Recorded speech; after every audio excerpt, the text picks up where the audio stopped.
Hello friends, ओम श्री गणेशाय नमः। आप सभी का स्वागत है आपके अपने यूट्यूब चैनल पर। फ्रेंड्स, आज हम आपको इस वीडियो में बताने जा रहे हैं कार्तिक मास की कृष्ण पक्ष की बड़ी चौथ की कथा और पूजन विधि के बारे में। फ्रेंड्स, वीडियो शुरू करने से पहले आपसे रिक्वेस्ट है, अगर आप हमारी चैनल पर नए हैं और आपने अभी तक चैनल को सब्सक्राइब नहीं किया है तो प्लीज सब्सक्राइब कीजिएगा चैनल को, साथ ही प्रेस कीजिएगा बेल आइकन को, जिससे नए वीडियो से रिलेटेड नोटिफिकेशन आपको तुरंत प्राप्त हो सके। और वीडियो पसंद आने पर वीडियो को लाइक और शेयर जरूर कीजिएगा ताकि सभी भक्तों को इस वीडियो का लाभ प्राप्त हो सके। और कमेंट बॉक्स में ओम श्री गणेशाय नमः जरूर लिखिएगा। हिंदू पंचांग के अनुसार कार्तिक मास में कृष्ण पक्ष की चतुर्थी तिथि को करवा चौथ का व्रत किया जाता है। कार्तिक मास की कृष्ण पक्ष की चतुर्थी तिथि को संकष्टी चतुर्थी, बड़ी चौथ आदि नामों से जाना जाता है। करवा चौथ का व्रत सुहागन महिलाओं के लिए बहुत मायने रखता है। इस दिन शादीशुदा महिलाएं अपने पति की लंबी उम्र और सुखी वैवाहिक जीवन की कामना के लिए निर्जला व्रत रखती हैं। इस दिन सुबह से ही महिलाएं निर्जला उपवास रखती हैं। शाम के समय व्रत कथा आदि करती हैं और रात्रि में चंद्रमा के दर्शन के बाद ही व्रत का पारण करते हैं। चंद्रमा को अर्घ्य देने के बाद पति के हाथों से जल ग्रहण करके व्रत का पारण किया जाता है। इस दिन करवा चौथ की कथा पढ़ने का विधान है। मान्यता है कि इस दिन व्रत की कथा अवश्य सुननी चाहिए। इस दिन चौथ माता का व्रत किया जाता है और चौथ माता की कथा सुनी जाती है। इसके साथ ही विनायक जी की भी कहानी सुनी जाती है। कुंवारी कन्याएं सुंदर, सुशील और अच्छे पति की प्राप्ति के लिए चौथ का व्रत करती हैं और स्त्रियां इस व्रत को अपनी सुहाग और पति की लंबी आयु के लिए करती हैं। फ्रेंड्स, अब आइए जानते हैं चौथ की पूजा विधि और पूजा सामग्री के बारे में। हल्दी, कुमकुम, मेहंदी, मूली, घी का दीपक, लड्डू, गणेश जी का प्रसाद, पुष्प, लाल ब्लाउज पीस, जल का कलश आदि। चौथ माता की पूजा विधि। चौकी पर विनायक जी और चौथ माता की स्थापना कर चौथ माता के रोली, काजल, मेहंदी की 13 टीकी लगाएं। विधि पूर्वक पूजन कर ज्योत का दर्शन कर चौथ माता विनायक जी की कहानी सुनकर चंद्रमा को अर्घ्य देकर जीम लेवे। अर्घ्य देते समय बोले, चंदा हेलो उगियो, हरिया बांस कट्या, साजन उबा बार ने अखा पाती लाए, सोना की सांकली, गल मोतियारो हार। चौथ का चंद्रमा की अर्घ्य देता, जीमो मारा वीर भरतार। फ्रेंड्स, अब आइए प्रारंभ करें करवा चौथ की कथा। एक साहूकार के 7 बेटे और एक बेटी थी। बेटी का नाम करवा था और वह बेटी अपने सातों भाइयों की बहुत लाडली बहन थी। भाई बहन हमेशा एक साथ ही भोजन करते थे। जब कार्तिक की चौथ आई तो बहन ने करवा चौथ का व्रत रखा। जब सातों भाई खाना खाने बैठे तो बहन को भी खाना खाने के लिए बुलाने लगे। इस पर उनकी माँ ने कहा कि आज इसका तो करवा चौथ का व्रत है और जब रात में चांद निकलेगा तब यह अर्घ्य देकर खाना खाएगी। इस पर भाइयों ने दूर जंगल में आग जला दी और छलनी में से बहन को चांद दिखा दिया। बहन अर्घ्य देने लगी तो उसने अपनी भाभियों को भी बुलाया, तुम भी अर्घ्य दे दो। लेकिन भाभियां कहने लगी कि ये चांद तो तेरे लिए निकला है, हमारे लिए नहीं, इसलिए तुम ही अर्घ्य दे दो। उसके बाद वह अर्घ्य देकर अपने भाइयों के साथ भोजन करने बैठ गई। बहन ने जैसे ही पहला टुकड़ा तोड़ा तो उसके ससुराल से बुलावा आ गया कि उसका पति बीमार है। लड़की की माँ ने लड़की को कपड़े पहनाने के लिए जैसे ही संदूक खोला तो सफेद कपड़ा ही हाथ आया और 3-4 बार संदूक खोलने पर भी सफेद कपड़े ही सामने आए तो उसने वही पहनाकर जल्दी से भेज दिया और जाने से पहले उसे एक सोने का सिक्का देते हुए बोली कि रास्ते में सभी के पैर पड़ती जाना और जो तुम्हें सुहागन होने का आशीष दे उसे ये सिक्का दे देना। रास्ते में किसी ने भी उसे सुहागन होने का आशीर्वाद नहीं दिया। सभी ने यही कहा कि ठंडी हो, शील हो, सब्र करने वाली हो, अपने भाइयों की बहन हो, भाइयों का सुख देखने वाली हो। जब वह ससुराल के दरवाजे पर पहुंची तो उसकी छोटी ननद मिली। बहन ने उसके भी पैर छू लिए, जिस पर ननद ने कहा, सीली हो, तुझे पूत हो, तुझे बेटे हो और मेरे भाई को सुख देने वाली हो। यह सुनते ही बहन ने सोने का सिक्का अपनी ननद को दे दिया और अपने पल्ले में गांठ बांध ली। अंदर जाने पर उसकी सास ने कहा कि ऊपर कोठरी है, वहां जाकर बैठ। और जब वह ऊपर गई तो उसने देखा कि उसका पति मरा पड़ा है। पति को लेकर वह वहीं पर पड़ी रही और अपने मृत पति की सेवा करती रही।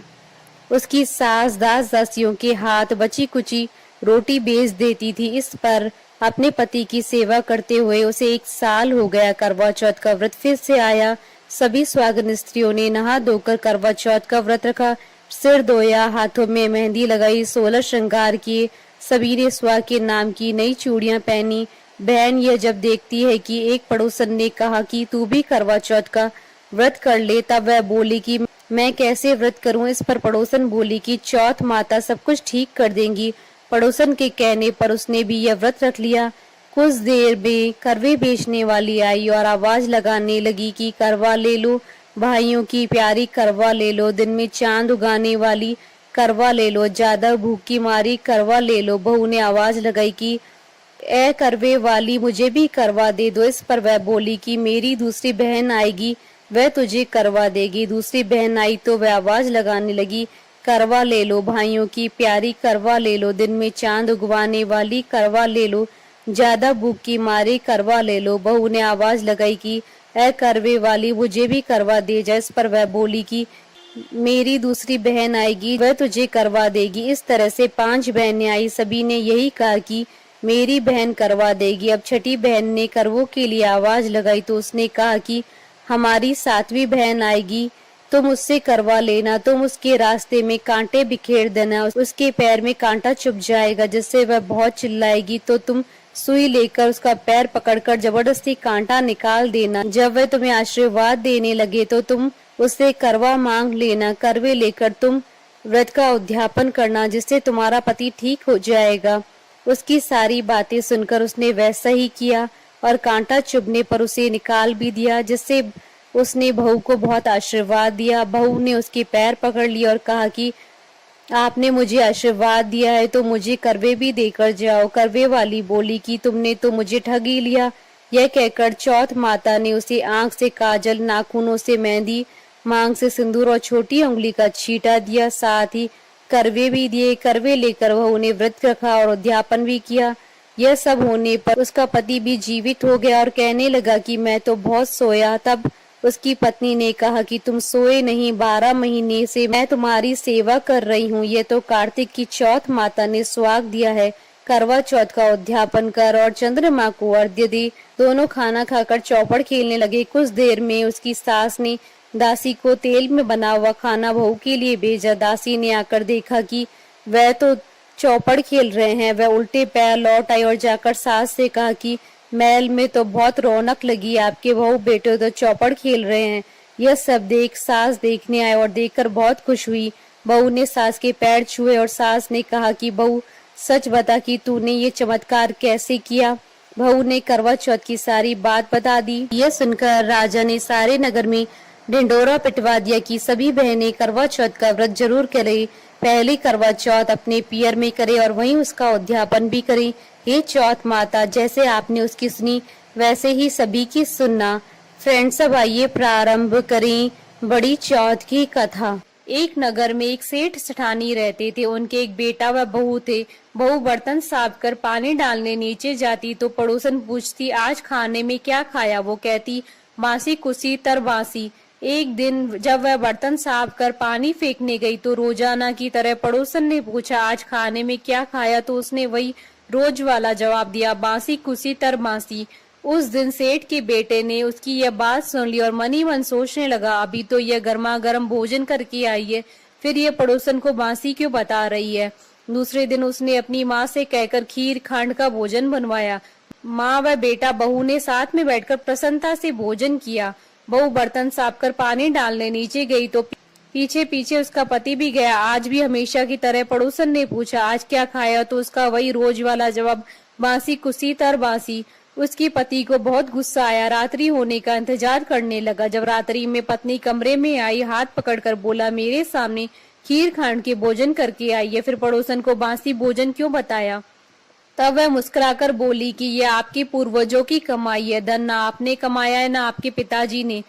तो हुई ना यह बांसी। यह सुनकर उसने परदेश जाने का विचार कर सुबह उठकर माँ से बोला, माँ मैं कमाने के लिए परदेश जाऊंगा। माँ ने कहा, अपने पास बहुत धन है, तुझे परदेश जाने की क्या आवश्यकता है। लेकिन वह नहीं माना और माँ की आज्ञा लेकर वह कमाने के लिए परदेश चला गया।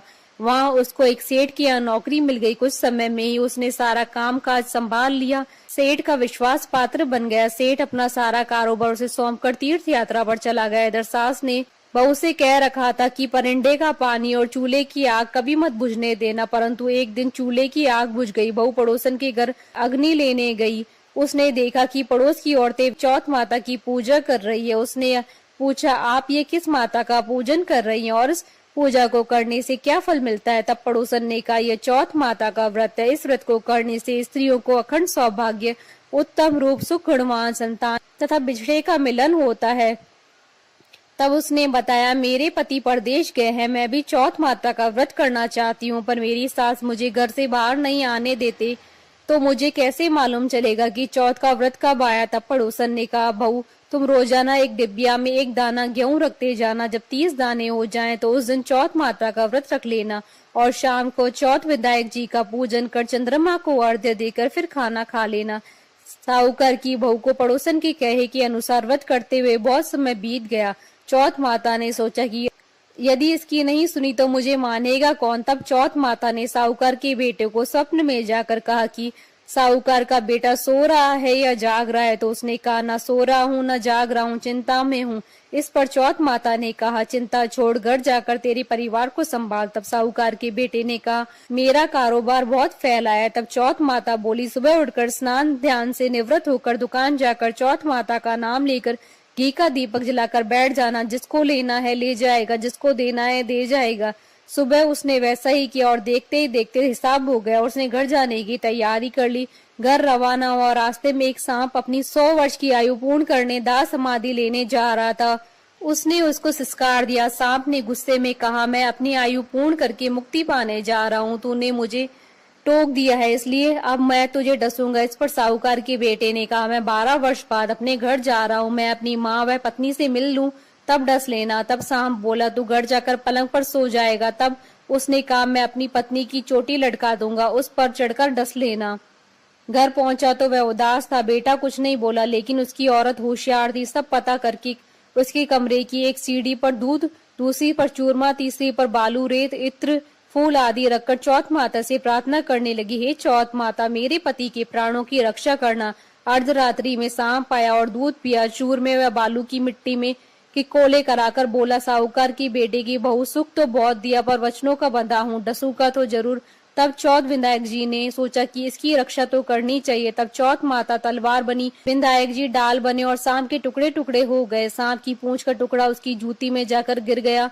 सांप ने सोचा, डसूंगा तो जरूर। तब उसकी पत्नी रोज चींटियों को आटा डालती थी। तब सब चींटियों ने मिलकर उसकी पूंछ को खोखला कर दिया। साहूकार के बेटे को नींद नहीं आ रही थी। वह अपनी पत्नी के साथ चौपट पासा खेलने लगे।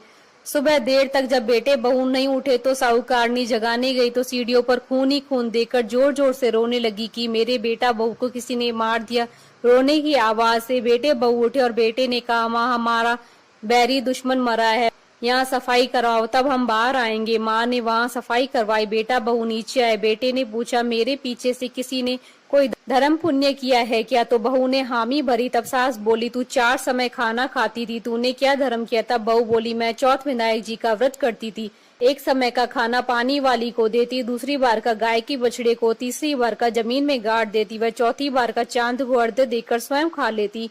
मैंने बनिए की दुकान से पूजा का सामान मंगवाया, उसका हिसाब कर देना। सास ने पानी वाली से पूछा तो उसने कहा, महीने की हर चौथ को मुझे खाना देती थी। बछड़े के मुंह से फूल गिरने लगे। जमीन में खोदा तो सोने के चक्र मिले। बनिए से पूछा तो उसने अपना हिसाब बताया। फिर बहू ने कहा, अब चौथ का उद्यापन करना है। सास बहू ने चौथ माता का उद्यापन धूमधाम से किया और सारी नगरी में कहलवा दिया कि सब कोई चौथ माता का व्रत करना, साल की 13 चौथ करना, 13 नहीं तो 4 करना, 4 नहीं तो 2 चौथ माता की व्रत तो अवश्य ही करना चाहिए। हे चौथ माता, उस पर प्रसन्न हुई वैसी सब पर प्रसन्न होना और सबकी मनोकामनाएं पूर्ण करना और अमर स्वाग देना। बोलिए चौथ माता की जय। बोलिए गणेश जी महाराज की जय।